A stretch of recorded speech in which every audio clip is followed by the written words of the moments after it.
Well, thank you, everyone. I just wanted to start off by talking a little bit about the impetus behind this week. For those of you who don't know me, I am Dr. Zine Yao, and I'm a lecturer in American Literature to 1900 in the UCL English department. And so the title for this week, official week one of the Arts and Humanities induction, is The Matter of Black Lives. As I'm sure we all know, this summer has seen the reignition of the Black Lives Matter movement globally. But when we say Black Lives Matter, who is saying it and to whom?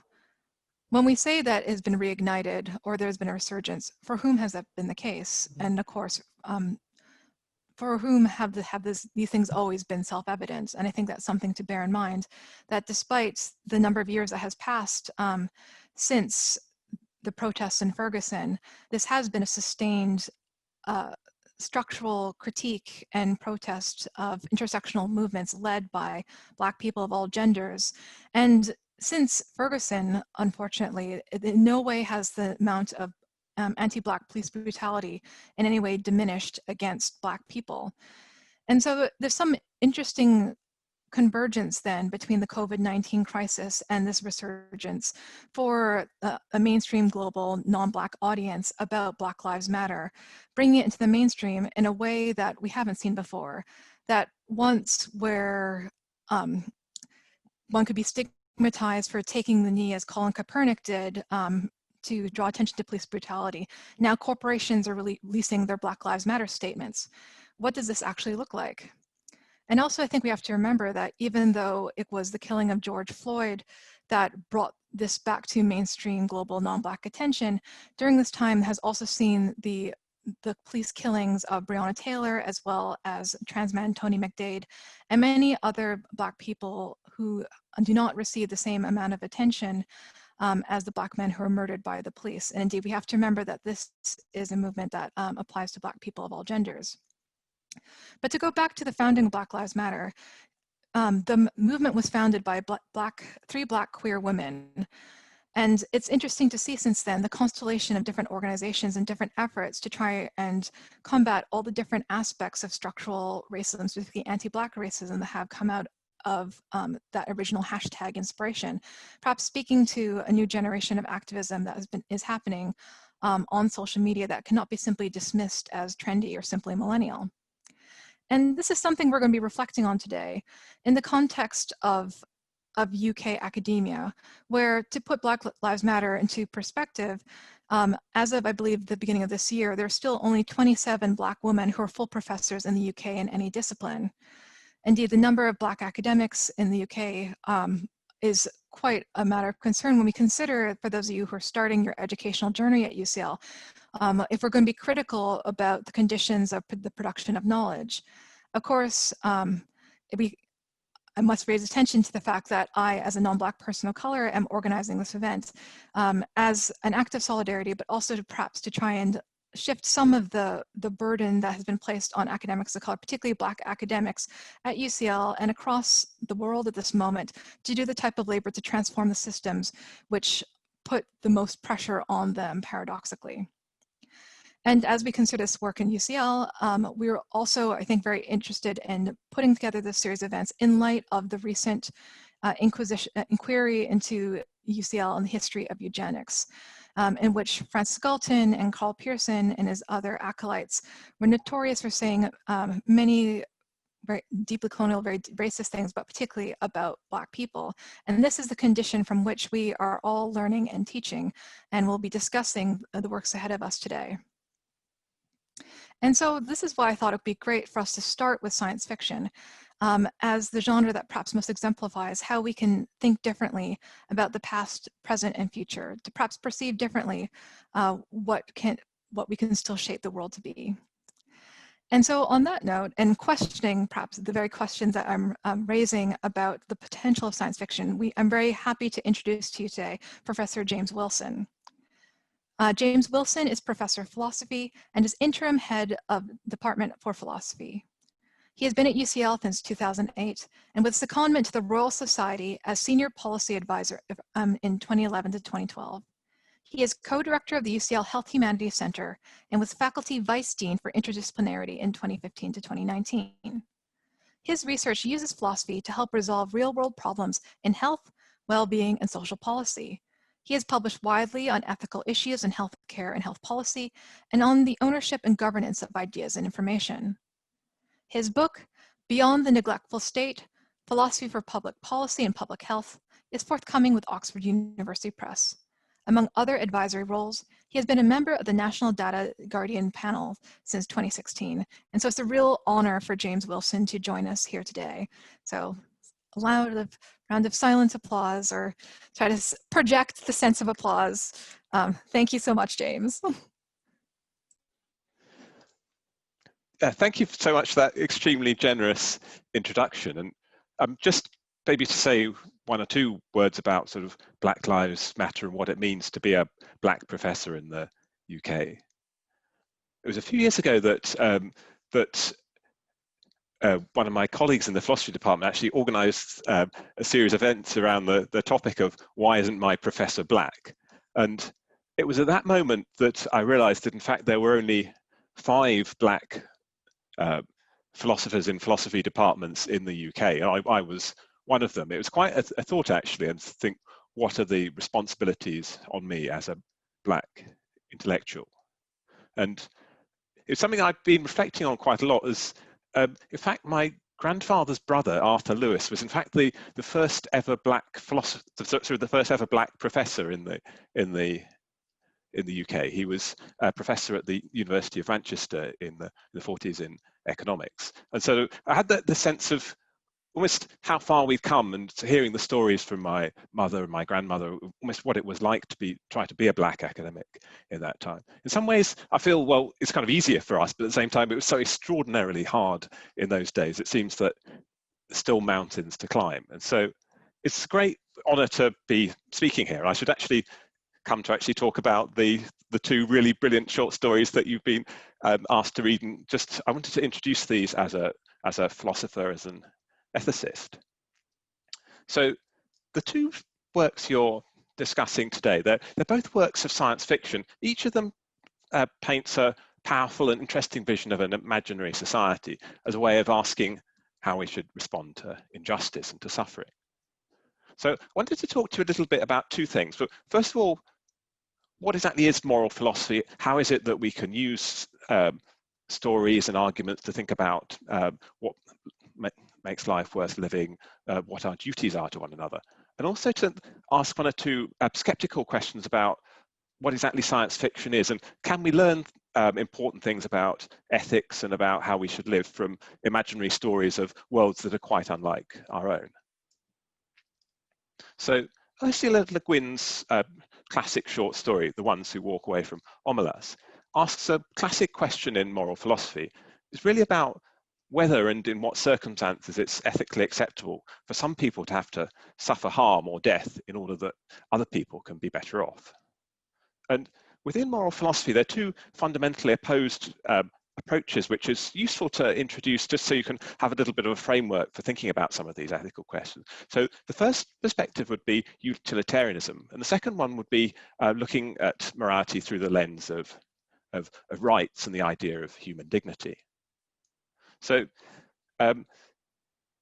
one thing that you'll certainly see if you've been into the student centre so far is Jeremy Bentham in his box, and that Jeremy Bentham is one of the most famous and influential utilitarians. And if you're a utilitarian in your approach to morality, you tend to think that what matters overall is the total amount of happiness, or the total amount of welfare in society. As Bentham put it, what matters is the greatest happiness of the greatest number.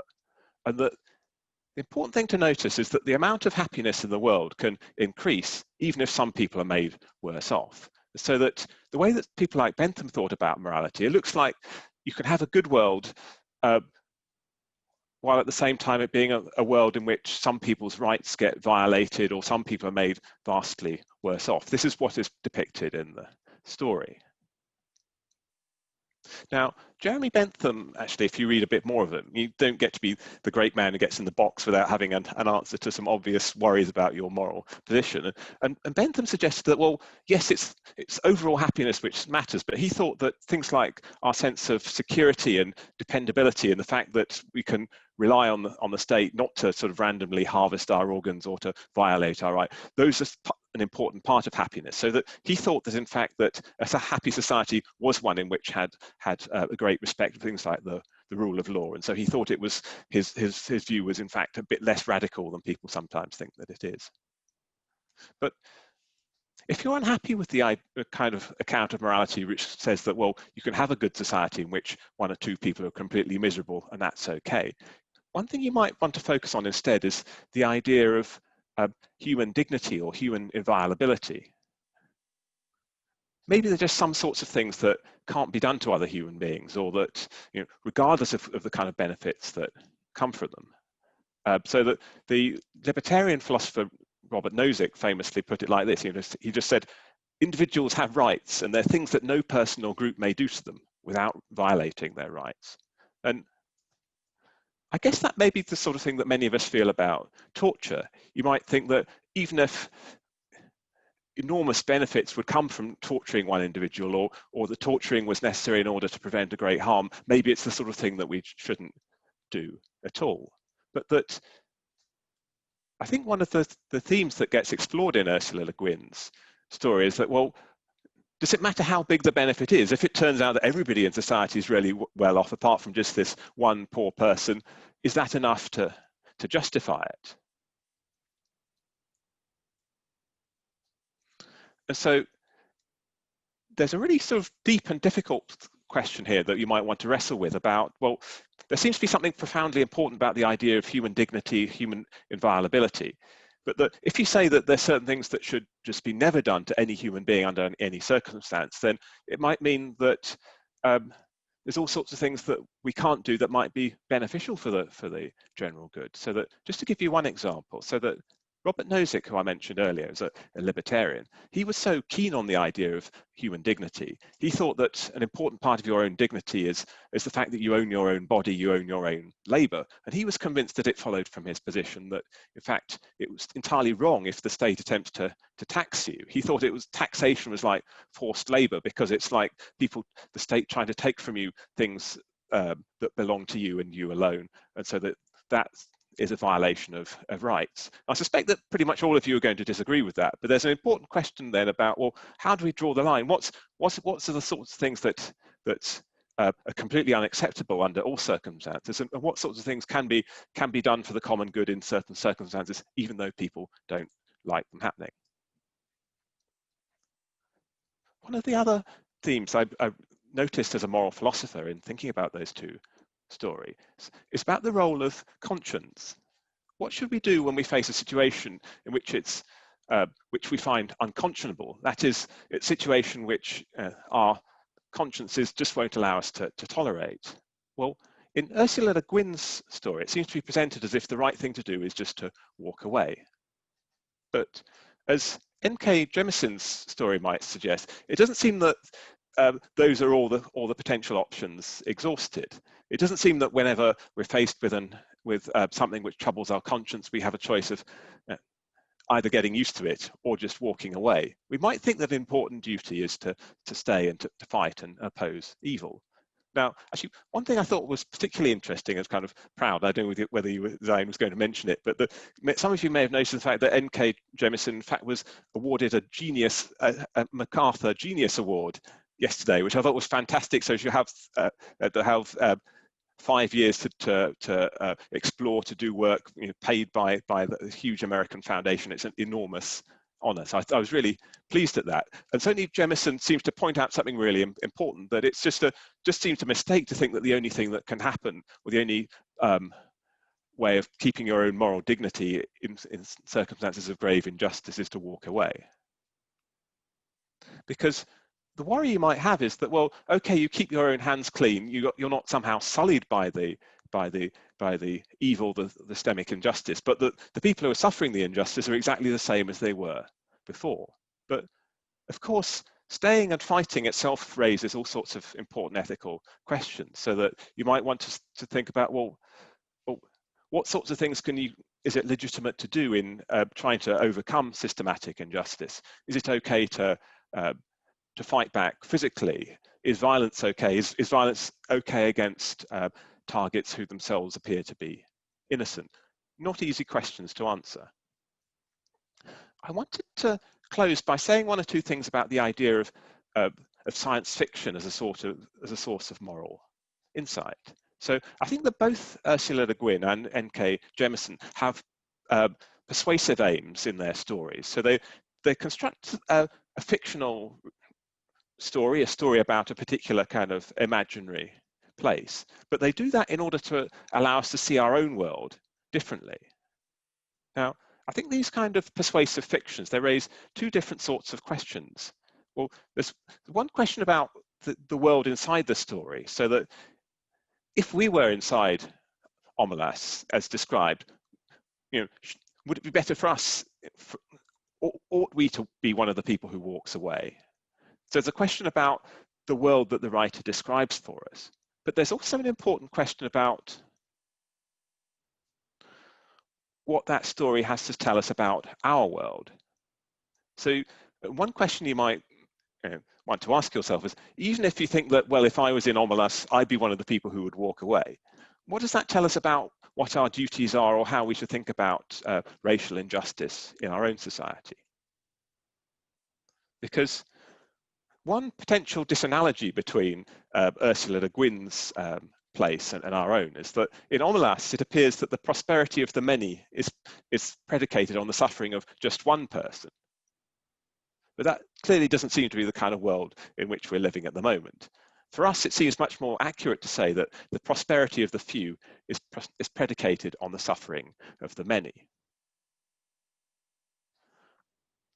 So you might want to ask yourself, well, what implications does this sort of difference in focus between, as it were, the place where nearly everybody is well off, compared to our world where it seems that the vast majority of people are doing pretty poorly? I mean, just to give one statistic for that, you'll notice that every year Oxfam produces a list, and where they're interested in is, if you take the combined wealth of the lower 50% of the global population, how many of the richest people in the world does it have to have the same wealth as the poorest 3.7 billion people in the world? And it turns out that number at the moment is 26. You've put together people like Jeff Bezos and Bill Gates, then the 26 richest people in the world have the same combined wealth as the 3.7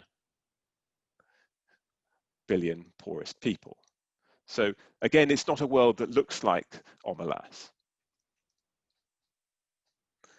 And both of these stories are powerful, they're charismatic stories, but you might want to ask yourself, well, should we be persuaded by a story, by a science fiction? Because one of the things about fictions is that the writer writes them often in order to make a point. They describe exactly what's happened. They decide what will happen. And so I wanted to close by a great kind of quote from John Fowles that he gives as part of the French Lieutenant's Woman, which I think raises this question about, well, what it means to learn ethically from fiction. And I think in a useful and a kind of wry way. And I quote him, he says that fiction usually pretends to conform to reality.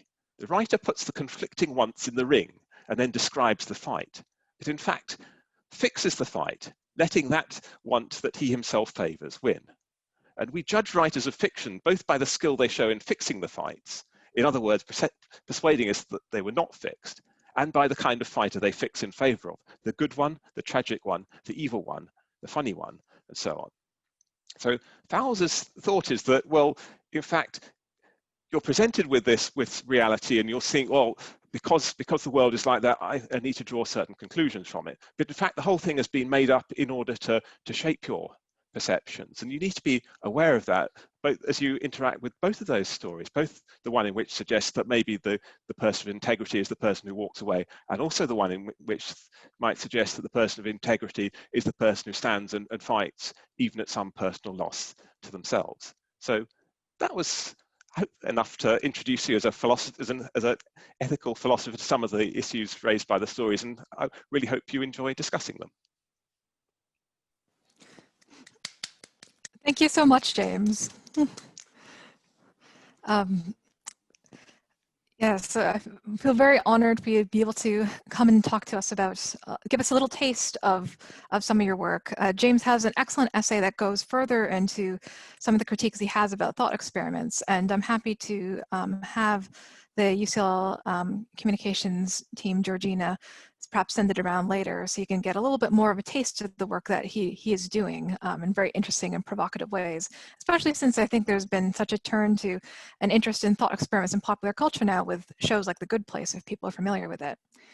So at the moment, I'd like you to try and keep a grasp on all the big questions that James raised about moral philosophy and science fiction. And in the meantime, as you sort of ruminate on it, I'm going to give you a bit of pragmatic backstory about the particular authors for those of you who are less familiar, and talking more specifically about science fiction as a genre. For those of you who are not familiar with Ursula K. Le Guin, let me put it this way.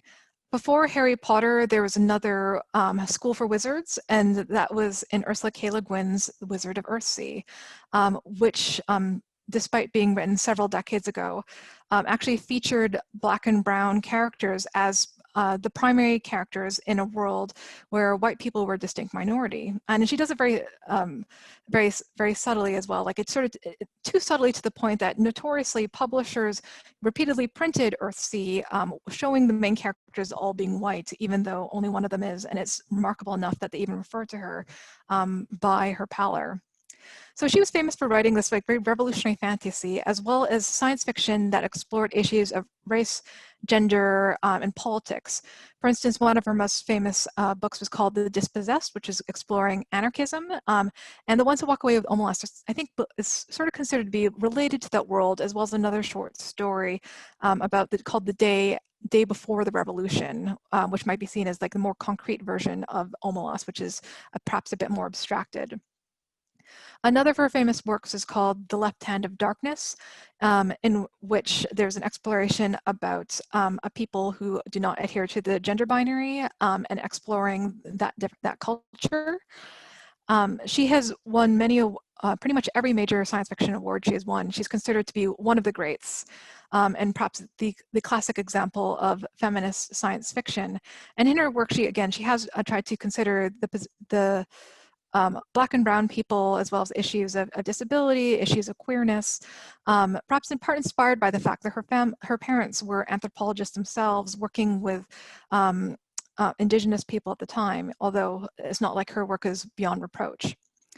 One of her famous lines I remember that sometimes circulates a lot as a meme on social media is about thinking about the possibility of change. And she points out that there was a time that the divine right of kings was seen as impossible to thwart. And yet, you know, many countries, maybe not so much this one, have managed to move beyond it. So that's Le Guin.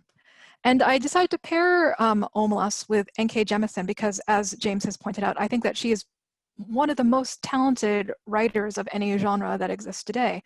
Her recent trilogy, the Broken Earth trilogy, set a record for being making her the first author to win the Hugo Award, which is kind of, I don't know, like the Oscars of sci-fi, or the Booker Prize of sci-fi. The first author to win the Hugo for best novel 3 consecutive years in a row.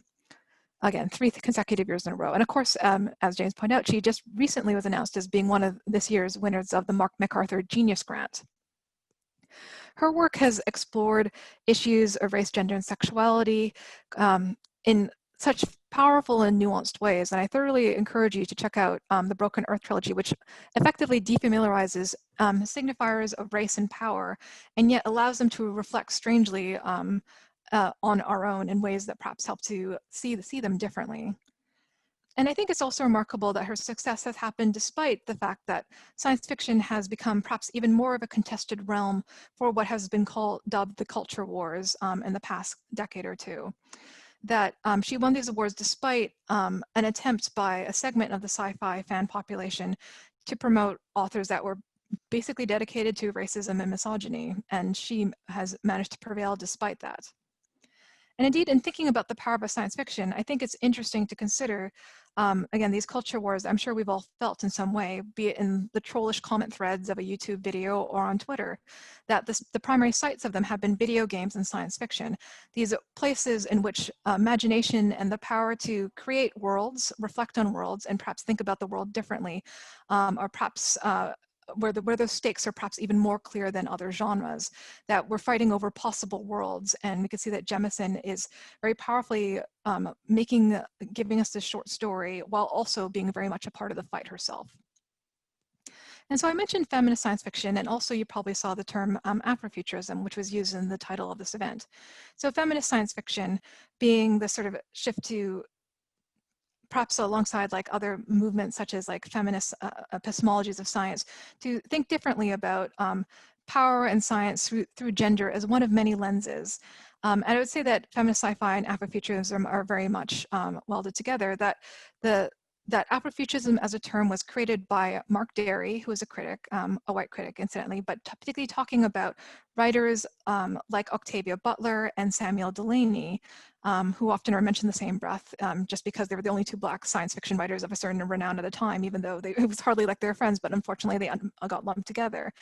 Nonetheless, what is useful about Afrofuturism, even though there have been critiques of the use of the title and the question if it applies to the Black diaspora or to Black people in the African continent, what is useful is that it does articulate what has been a tradition of Black speculative thought that has often used science to emancipatory ends, despite the way that perhaps in mainstream histories of science that acknowledge colonial and racist exploitation, Black people tend to be overwhelmingly figured as victims, as opposed to the way that they have actually engaged it in subversive, anti-colonial, and anti-racist ways.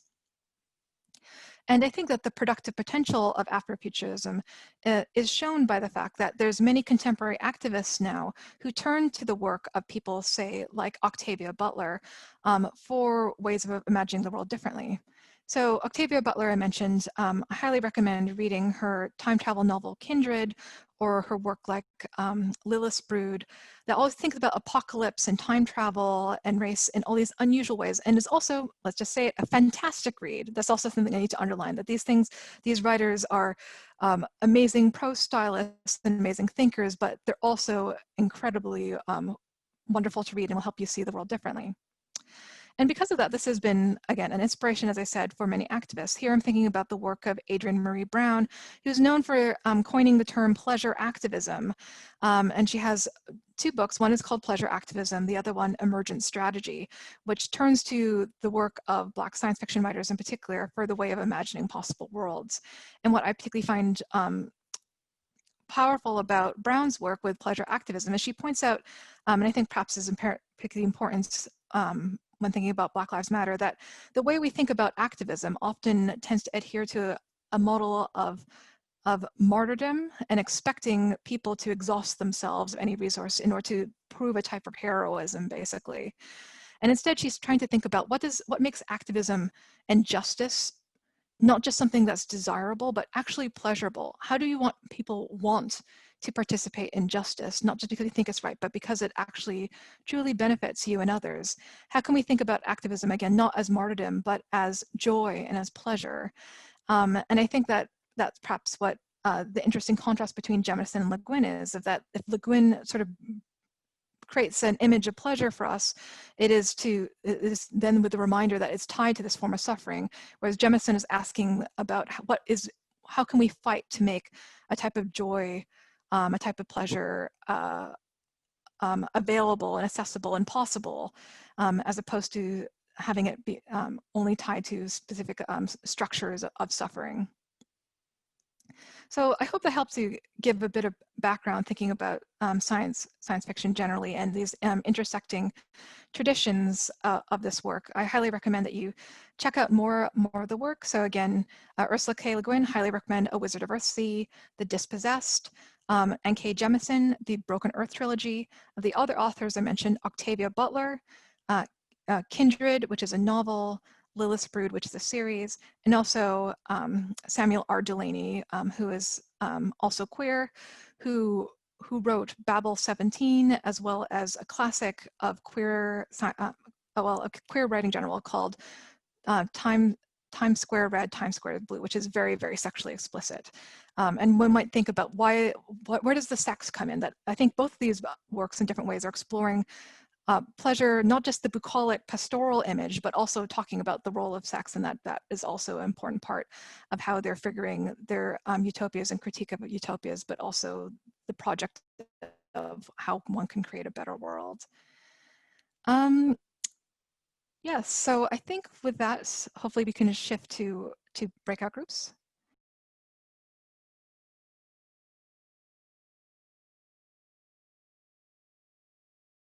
Hello, everyone. I hope you had a very productive discussion. I know that I certainly did, but I was thinking that I don't know if, Georgina, are you the one who has the power to unmute people? Because I think it'd be great, since people have heard enough from me, if we went around to all the different facilitators and had them report back a little bit on what they discussed, and I will save mine for the end so other people have a chance to speak.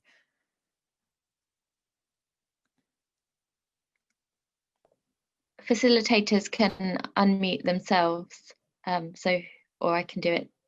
Who do you want to go first? How about Jess, since I see you at the top? Sure. Yeah, we had my group had a really engaging discussion. I'm just trying to look at my notes to see the kinds of things that we ran through. We started off by talking about kind of readerly engagement, the way that both of these writers seem to be addressing a reader in quite a direct and kind of specific way. The way that Jemisin's text refers to the reader as a friend, asks that reader to be really kind of to be proactive, right? To kind of roll up the sleeves and take your hand and get to work right at the end. And the kind of engagement that's being asked of us there. Related to that, we also talked about kind of imitation and intertext, the way that these Jemisin's title, of course, is referring back to Le Guin, but then the appearance of Omelas in Jemisin's text, thinking about the ways that the text might be a rebuttal, or it might be a response, or it might be an imitation, and thinking about that image. We talked for a while about that image of the tick. Omelas is the tick that sucks on, it is a parasite, right, that sucks on the host. We tried to kind of parse what that metaphor actually meant, whether it was just whether it was kind of gruesome, or whether it's invoking this idea of kind of parasitism, whether the city is this kind of, or the society is this kind of huge bloated tick somehow on this tiny vulnerable host. We also talked about religion. We talked about one of my participants had a really interesting point about kind of fall narratives, that these are societies in which religion apparently doesn't exist, but there being these kind of interesting ways that they're kind of established as kind of Edenic, and that then there's this sudden knowledge that's imparted, and a kind of casting out, or kind of scales falling from the eyes. And we kind of finished off by trying to kind of turn to talk specifically about kind of the way that these texts might engage with discussions of we might engage with kind of discussions of anti-Blackness alongside kind of general ideas of oppression. And we thought quite a lot in Jemisin about the way that there seems to, we're all, I think, shocked by the executions that happen in that story, the metal spikes that go through the spines that are sort of mitigated by the fact that it doesn't hurt to be stabbed through the spine, and that you get a nice funeral. And the way that there's such violence there, and the way that one reading of this text is to say that, another one of my participants had a really good point about how this feels like a kind of dictatorship in which dissenters are kind of, who commit thought crimes are kind of rounded up and executed, but also thinking about the other ways that fighting, we might engage in this, think in this kind of moral way about what it means to kind of stay and fight, whether fighting is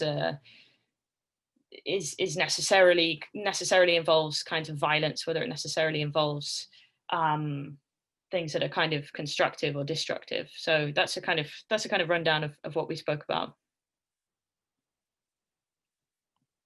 Thank you, Jess. That was fantastic. How about Sarah Collier? Cool, can you hear me? Good. Great. Yeah, no, we also had a really great discussion. We kind of went through lots of just having a look through.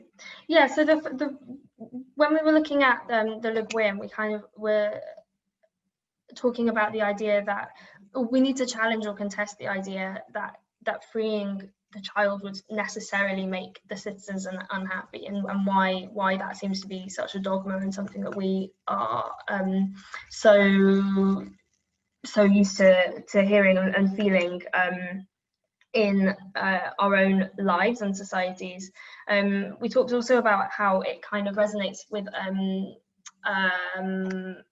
with our current moment, with coronavirus, the idea of the cycle of inequality, as the child in the Le Guin becomes less able to speak and express him or herself, and it sort of reflects our current moment in a way that's quite unsettling. With regards to the Jemisin, we again, as Jess mentioned, the addressing the reader, we were all in agreement that was really powerful to force us to reflect on our own position and what we can do in a way that is not only productive but constructive, and the way in which she sort of denormalizes this inequality. What next? We also talked about the idea that only the social workers are aware, and the way that you should approach information and misinformation. Is it better to live unaware of certain things, or and live sort of without the tools to address them and challenge them intellectually and analytically, or is it better to be exposed to information or be exposed to things that are potentially, corrupting in that way, in order to be able to challenge them and take them apart head on. And then finally, we also spoke about the short story form and the impact of these narratives in the coming through, as one of my participants said, that it was like a bolt of lightning. So it stays with you and resonates, and because it's concentrated, which results in, we were talking again about a productive and constructive reading. And then finally, we spoke about the fact that the conversation, or reading these two texts together, speaks to the fact that the conversation is never over. That Jemisin has taken something that was already very radical and progressive, and has built on it even further, which speaks to the idea that voices can always be incorporated, and the conversation shifts and evolves, and that there's always somewhere else to move on from there. Thank you, Sarah. Sarah Edwards? Hello. Yeah, so we covered some very similar topics. We discussed violence as a kind of justice, and we had some excellent contributions from Kate, who was thinking about the intertextual links, really close reading with the Jemisin and the Le Guin, and how you get that commentary or that critique of that earlier work. So that was fantastic. Something that I think took up, actually a lot of our discussion time, really, and brought up some really important ideas, was the presence of disability in each text and the differences in how it was presented. And Subhadra was brilliant in sort of being able to contextualize it for us within that history of eugenics. And Tim as well was thinking about this sort of necessity of disability within a utopian vision. So those were really brilliant discussions to be having. we were particularly drawn to the description of the child in the Guin, who, after there's this strange flexibility over whether it's a boy or a girl or what age it is, the one thing that's got absolute certainty to it is that it's feeble-minded. And this is one of those terms that Subhadra is really able to put into perspective for us within that history of eugenics. So that was really good. And then we thought about it in comparison to the description of the butterflies and the celebrations within the later text, and the idea of these special drones. And there's just such a difference in how it's treated, how that intersectionality is treated across those two texts, across that time period. So that was really illuminating. The place we finished up was by thinking about sort of the intervention that literary genre can have and that these stories could have in these important debates. And one of the things we drew on was a quotation from Jemisin's interview in the Paris Review, where she talks about the fairy tales that we need to survive. And I guess we ended up here in various different states of feeling convinced or unconvinced about Jemisin's story and what it was sort of suggesting in terms of the activism and what would work and what wouldn't. So yeah, thank you very much for everyone who was in my breakout group. I really enjoyed our discussions. Thank you, Sarah. I think that's it for the breakout groups except for mine. Am I correct, or Georgina, was there another group that was made? Because I think it was just yes, Sarah, that's right, just you. Okay, so now for my group. So my group had Zoe, Emily, Yuan Bo, and Array, who seem to have connection issues because they have kept on popping in and out. But to this discussion, I wanted to add, particularly in terms of how we saw the different voices at play, as Zoe and Emily pointed out, the way the first one really sort of revolved around sort of discomfort and disgust, but the second one had to do with anger and what those different affective states had to do for the type of politics that they were espousing in the end. And I think the point that we found particularly interesting is that I had brought up that the figure of the child in the Guin, part of the dehumanization is the lack of the ambiguity of the gendering of it. And for me, it was very interesting to put in relation to the work of Black feminist philosopher Hortense Spillers, her iconic essay, Mama's Baby, Papa's Maybe, where she talks about how under chattel slavery, Black people were ungendered because they were basically available to all forms of violence, which included sexual violence, regardless of gender, as well as being pushed outside the normative bounds of normative gender because there's none of the family, never being seen as being properly masculine or feminine or somehow deviant.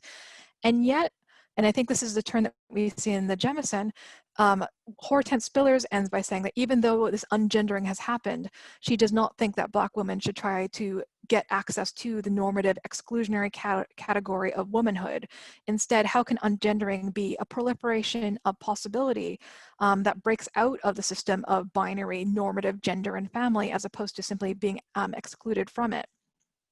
And so that seemed to be a point that Zoe brought up as being particularly interesting because she compared it to Bell Hooks's Ain't I a Woman, and the way that there was a similar critique of chattel slavery and what it did to particularly Black women, but it still sort of stayed with womanhood as being sort of the answer, as opposed to the way that Hortense Spiller, from a very different Black feminist perspective within the tradition, saying actually normative gender is itself a type is part of the problem. And so we see that gender ambiguity or perhaps a non-binary sensibility being associated with the abjection of the child in the Guin. And yet when we turn to the N.K. Jemisin, she sort of makes the point about with the language that there's like that he and him, she, her, like, or those pronouns are also like not the answer in this, the way that they're imagining this possibility of pleasure and freedom. I think there's also a lot of emphasis in our group on the way that the utopia in the Jemisin is deliberately not perfect from the beginning. Like, we're told that there still is obviously racial inequality that still exists. That there are things that, but these are things that people are having to actively work through. They say that there's actually policy in place, that they know there's a problem, and they're not pretending that it doesn't exist. Like, it's not pretending to be abstracted and deracialized the way that we see in the Guin, but actually we're told that people have different skin color, different hair texture, they come from different places, and it's not about ignoring those things to make the utopia, but actually working with difference and the hard work of that as part of the essential process of that type of engagement. And I think we found it all really fascinating, intriguing, and that there's sort of weird uses of discomfort, but also even like bits of humor in both of them as well that made it very interesting. And yeah, we just had a fantastic discussion. With that, we're just about out of time. I hope that you all found this discussion very intellectually stimulating and provocative, and as a good way to start this week's theme on the matter of Black lives. And I hope that you'll be coming to some of our other events this week. So tomorrow we have the film screening of Janelle Monáe's Dirty Computer, her 2018 visual album. And so talking particularly about Black queerness, so definitely picking up on many of the themes that we discussed today. We will be having Rolia Kayasabia, who's a PhD student in English, talking about Black feminism, and Dr. Jonathan Ward, who is a lecturer at King's College London, who works on Black queerness and has actually written on Janelle many in the past. So I think that will be also exciting. I think we have a couple of the same facilitators. Thank you so much to Jess, Sarah, and Sarah for being a part of this and doing a splendid job. Thank you so much to Georgina for doing a wonderful job of managing all the behind the scenes technicalities. Thank you to Tim also for being the person who's been him and the rest of the UCL events team being behind the whole intricate orchestration of the next couple events. It's a ton of work. It's wonderful to be doing with all of you. And Friday, we also have the roundtable led by Paul Gilroy. Thank you so much. I hope you have a lovely, lovely evening. Eat well, sleep well, and hopefully see some of you tomorrow or Friday. Thank you.